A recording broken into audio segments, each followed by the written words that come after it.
Welcome back to Recruiting Blitz. My name is Tim Verghese. Appreciate you guys tuning in. Before we get started, be sure to like this video, subscribe to our channel.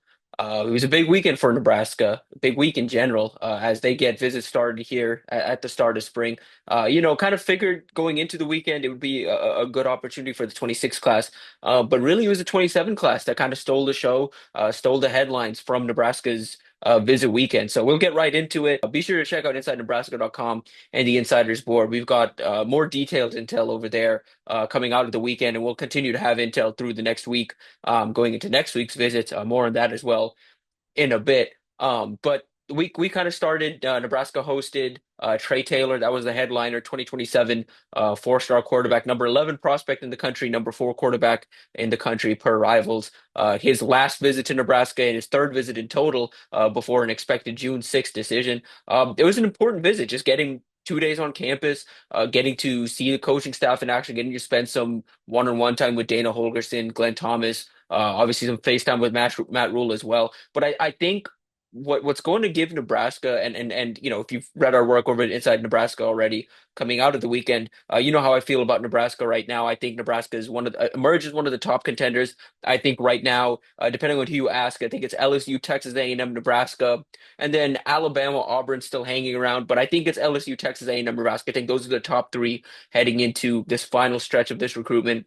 He's in the midst of finishing up some visits, going to A&M, going to Auburn, and then we'll head home and start to kind of, get into decision mode. But I like what Nebraska's done. I like where Nebraska stands. And what I was getting to was if Nebraska does land him, I think ultimately it's going to be because this most recent visit, he spent some one-on-one time with Dylan Raiola, who was an elite recruit himself, who at one point was committed to Ohio State, at one point was committed to Georgia, and ultimately flipped to Nebraska. And so, for a guy like Taylor, who's got offers from Notre Dame and Michigan, Georgia, LSU, Texas A&M.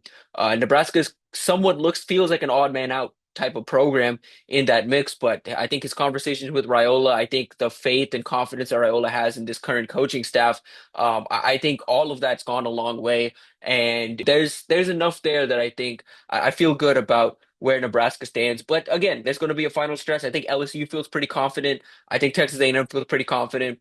Alabama could surge at any point. Auburn could surge. And then I think the dark horse here, outside of all of these schools, is in-state Illinois. They've done a really good job in the recruiting trail. They've made him feel like a priority. And I think they're just doing a really good job. So, again, this I think will ultimately, NIL is going to factor in here, which is why I think Texas A&M, LSU, Nebraska are going to be able to separate themselves a little bit. But I'm curious to see how this goes down the stretch. Nebraska also offered 2027 four-star quarterback Keaton Croucher, who visited campus on Saturday. I don't read too much into that in terms of what it means for Taylor. At this point, I think Nebraska is just keeping all their options available to them. Croucher came and followed through on his promise to visit. Came down, got to see, meet with the coaching staff and see campus, and just the fact that he made it down here, and the fact that Nebraska is, obviously not certain that Taylor's going to be the guy. I think they're keeping all their options open, and I think regardless, whatever happens with Taylor on June 6th, I think Nebraska's going to land with a pretty good quarterback in 2027. It's a good year at the position. I think Nebraska is done a good job of, and Glenn Thomas specifically has done a good job of casting a pretty wide net while assessing in-state options like Braylon Warren over at Westside. So we'll see what happens there. The other big headliner from 2027 was a bit of a surprise visitor. Ahmad Hudson, the number one tight end in the country, the number seven prospect overall in the 27 cycle, kind of just popped up on campus on Saturday and made it up to Nebraska. I caught up with him. You can go read that. We went in depth on his visit over at InsideNebraska.com. We went in depth. He just wanted to change the scenery. He's primarily visited schools closer to home. In-state LSU's the favorite. He's been to Houston. He's been to Alabama, Ole Miss, a couple of those programs like that. Texas A&M as well. But he wanted to change the scenery. Came up to the Midwest. Got some one-on-one time with Marcus Satterfield. I think the big thing for him was the common theme just talking to him was Nebraska's care. I think he mentioned he needs a coaching staff that cares. And just by being on campus, talking to players, talking to coaches, it was apparent this coaching staff cares. And that's something that really resonated with him. He said it's something he hasn't really experienced at other campuses. And then just the fact that they went over his film. Marcus Satterfield sat him down, went over his film, gave him some pointers specifically on his blocking. And he said that's something he hasn't really experienced anywhere else. So, and on top of all of that, he's a guy that is truly aspiring to play two sports and truly has the potential to. He averages a double-double on the court. Plays for a Ruston team down in Louisiana. That's a pretty touted program in the state in terms of football, basketball talent. They're aiming for their 10th national or 10th state championship this fall, and on the basketball court, he averages a double-double. LSU's pretty much already told him he's got offers in both. Houston wants him in both sports. A&M wants him in both sports. Practically every program in the mix wants him in both sports. While he was on campus, he went over to the basketball facility, met with Fred Hoiberg. They talked. They said they're going to start recruiting him. They're going to be in contact as well. So he's going to be like a legit target for Nebraska. And at this point, he said he's planning to return in the fall if his football schedule allows him. Again, it's tough for him just considering the type of schedule they play, how important he is to his team to make it up to Nebraska. But depending on how his season goes, I could see him back in Nebraska in November, kind of in that first round bye point where in Louisiana they have buys for the first round if you seed high enough. And I mean, traditionally, Rustin typically seeds high, especially since he's been at the program. So I would say it's a pretty good shot that they're going to get that bye and he'll be on campus that weekend. But I think Nebraska's a legit contender here. I think they've earned some staying power. But of course, I think in-state LSU is far and away the favorite again. But it's early. He's a 2027. Talking some other top 27s in town, Nebraska had Kennedy Brown, a fast rising four-star per rivals, but he's the number one offensive tackle in the country per the consensus rankings. A positive first visit for him. I think Nebraska's still kind of gauging that situation and gauging kind of his recruitment. He's also getting a feel for things, but Nebraska getting him on campus this relatively early in his recruitment is pretty important. And I think they're well positioned to get him back on campus for a visit in the fall. Nebraska also had the number one interior offensive lineman in the country, in Albert Simeon from Lake Charles, Louisiana. He's at Sam Houston High School out there. His family made the drive up from Lake Charles. I'm from Houston. I know what that drive's like. It's close to 10, 12 hours. So a real commitment to get up and down to campus. They came in Friday evening. They saw practice on Saturday and what left on Sunday. And so they got a good feel for the campus, got a good feel for the program in general. I think, like with the other guys I've mentioned, this was just a kind of a first experience for him. First time getting on campus, first time really seeing everything. I think Nebraska's done a good job early on here, but again, this is going to be another SEC heavy recruitment. In-state LSU, expect Texas A&M to be involved, Alabama, Ole Miss, Miami, Florida, so on and so forth. I mean, this is just that type of recruitment. But again, Nebraska getting these guys on campus this early is always a good thing. And just the way this staff recruits, the way Donovan Raiola, spends time with recruits, all of that's going to go a long way and keep Nebraska in some of these recruitments. I also think Nebraska went a long way with Peyton Miller, another interior offensive lineman from Anna, Texas. Miller, I think of the guys we're talking about, we've talked about some guys rated number one at the position currently or rated, in the top 50 practically. Miller's currently a three-star per rivals, but I think he's on this list of the guys I visited this weekend. He's the guy I feel best about rising up that rankings and being the highest riser when it's all said and done. He played all three positions basically across the line this year. Played center, played guard, played tackle, also played long snapper this year. He's a state finalist in wrestling. He's has the multi-sport athleticism, won Under Armour O-line MVP at Under Armour Dallas a couple of weeks ago. That's traditionally a very loaded camp at the position, and it was as well again this year. So again, says a lot that he won it there, worked inside and out at that camp.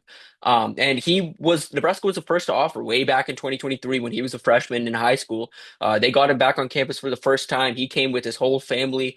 His sister's a 2029 volleyball recruit, and it was her first time getting on campus as well. And coming out of the visit, Nebraska has kind of earned some staying power and kind of emerged as a top contender with the likes of SMU, Oklahoma, Texas A&M. I think that's the top group for him right now. But he's starting to get out a little more. He's planning to go see Penn State here in a few weeks. He's going to see some of these national programs that are in the mix, but Nebraska being the first to offer, maintaining the communication through all this time, and really kind of stepping up their game as of late, and the most recent visit, getting to see the facilities in full, I think has Nebraska well positioned there moving forward. That's about, kind of the headliners for the 2027 class. Looking to the 26th class and just some of the standouts there.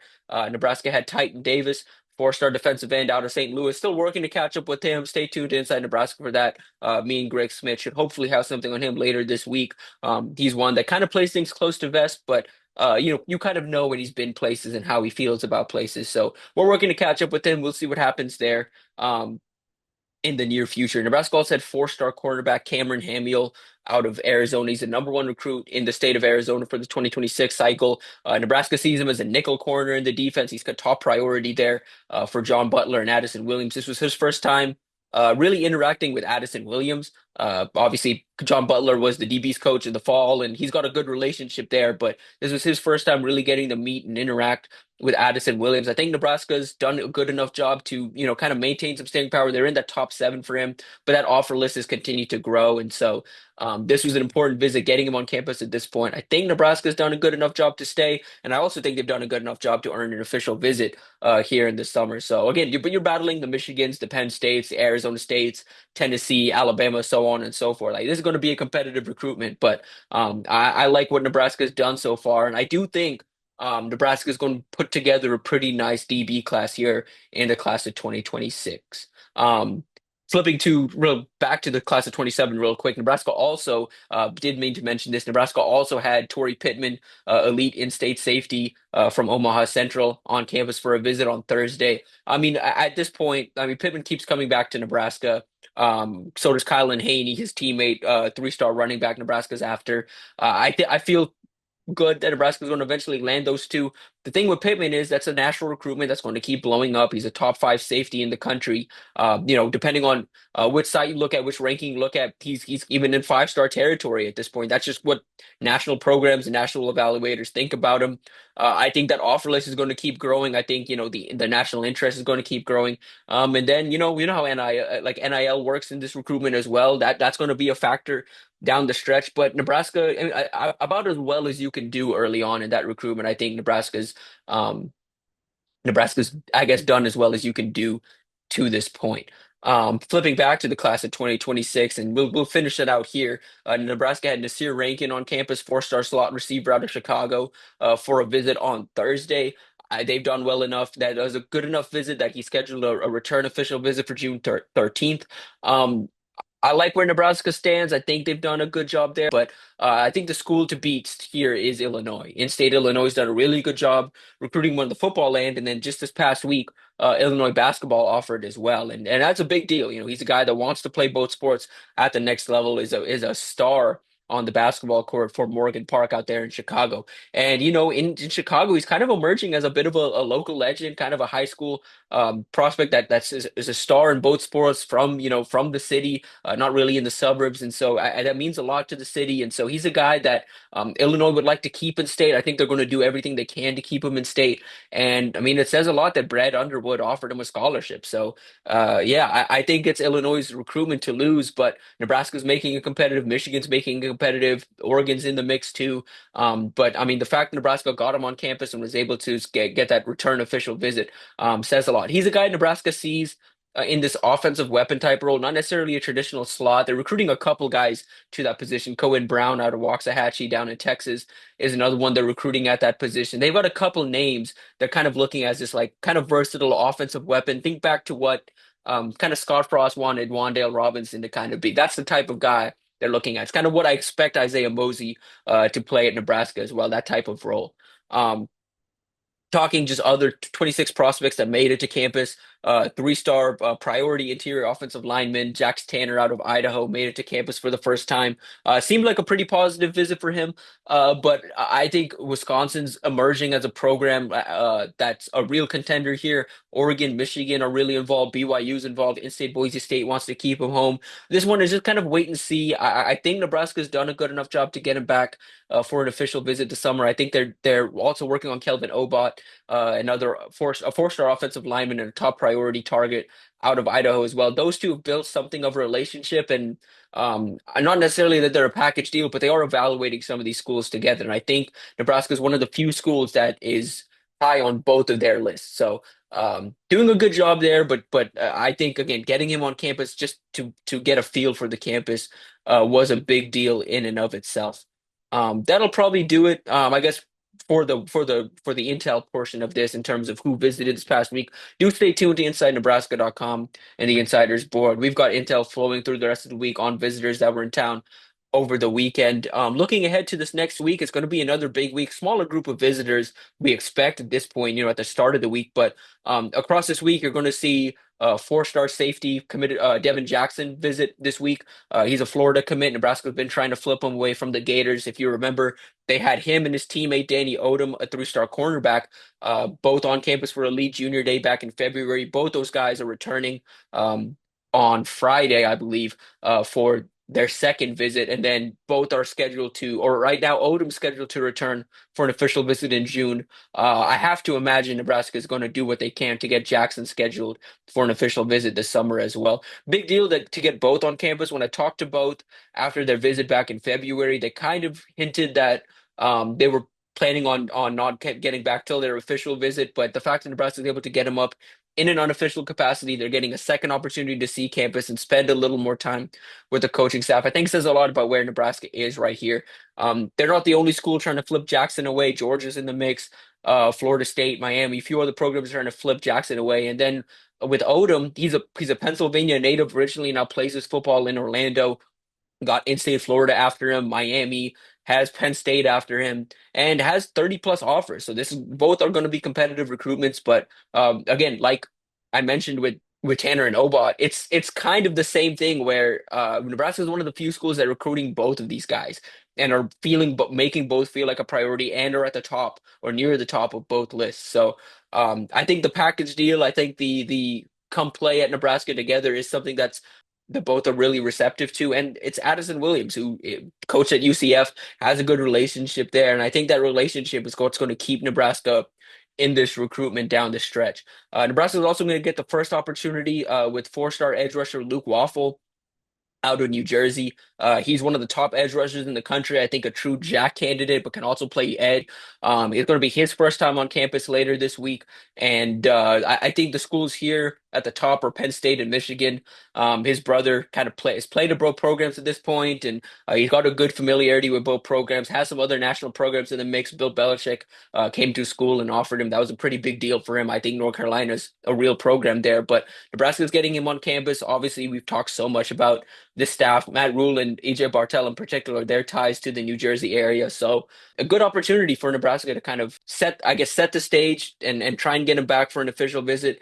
And potentially, try and rise up into that top tier of his recruitment alongside the Penn States and Michigans and North Carolinas as it currently stands. Four-star 2026 offensive lineman Deron Parks is also going to visit this weekend. He's a rising offensive lineman from the state of Florida, can play offensive tackle or guard. His first opportunity on campus, this was a guy that was offered in January. He's kind of seen the interest in Nebraska pick up since the new Florida-Nebraska effect, I guess, since Addison Williams joined the staff and since Philip Simpson joined the staff. Nebraska's been making more of an effort in Florida, and Parks is one of the guys they've really keyed in on, alongside the aforementioned Devin Jackson and Danny Odom. So those three guys will be up on campus this weekend. So stay tuned inside Nebraska for our coverage on this upcoming recruiting weekend. And we appreciate you guys tuning in to this episode. Like I said, stay tuned to Inside Nebraska for more intel coming out of this weekend. Some more names potentially added to this next weekend's visitor list and more in between. So stay tuned for all of that. Appreciate you guys tuning in, and we'll be back with another episode next week.